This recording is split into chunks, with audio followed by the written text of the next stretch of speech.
আসসালামু আলাইকুম রহমতুল্লাহি ওয়া বারাকাতুহু। Welcome to my channel Rikta cooking. আপনারা সবাই কেমন আছেন? আমি তো আলহামদুলিল্লাহ ভালো আছি। আজকে রেসিপিতে আমার খাসির মাংসের সাদা কোরমা তৈরি করব। এখানে আমি তেল দিয়ে দিলাম হাফ কাপের মতন,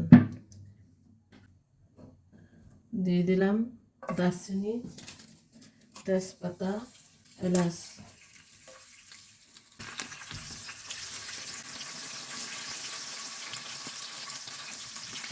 মাংসটা দিয়ে দিব।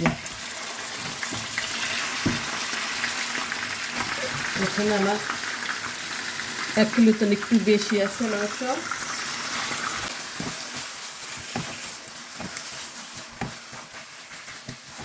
পরিমাণ মতো লবণ দিচ্ছি।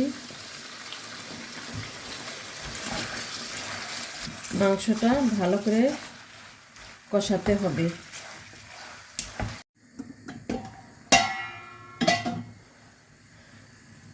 কাঁচামরিচটা দিচ্ছি। এখানে আমি 5টা কাঁচামরিচ কেটে রেখেছি, দিচ্ছি।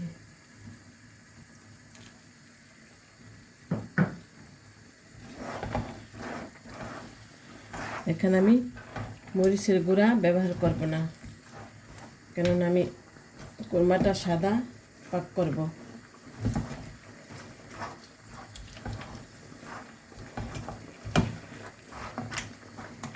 খাসির মাংসের এই কোরমাটা ভালো করে কষাতে হবে।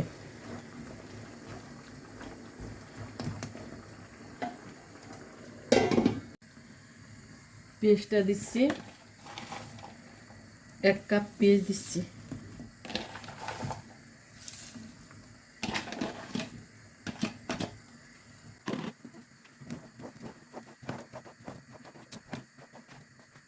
দিয়ে দিচ্ছি আদা রসুনের পেস্ট 3 টেবিল চামচ।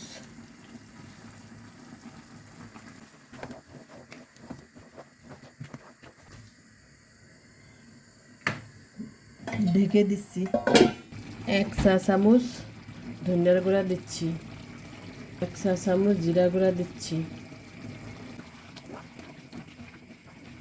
আমার এই ভিডিওটা যদি ভালো লাগে সাবস্ক্রাইব করবেন, কমেন্ট করবেন, বেশি বেশি লাইক করবেন, শেয়ার করবেন।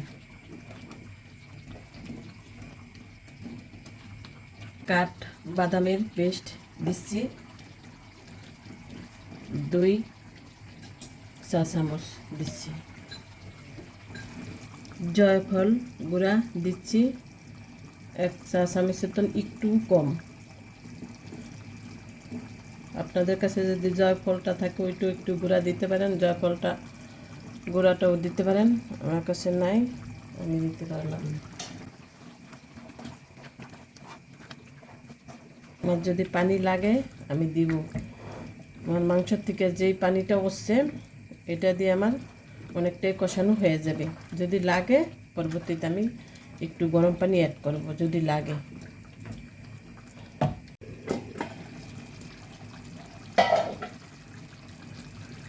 হাফ চা চামচ গোলমরিচের গুঁড়া দিচ্ছি।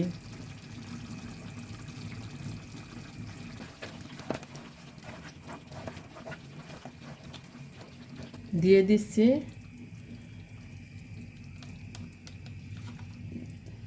2 টেবিল চামচ টক দই।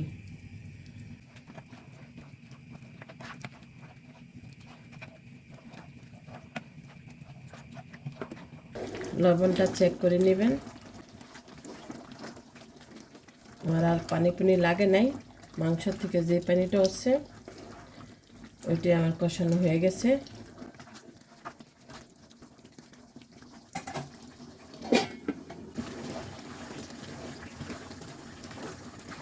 আমার ভালোভাবে কষানো হয়ে গেছে। এখন আমি ডবল ক্রিম দিয়ে দিব।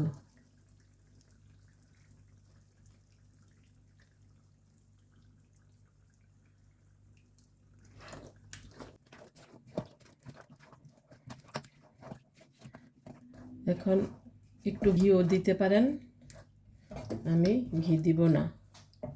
এখন আমি চিনি দিয়ে দিব 1 টেবিল চামচ।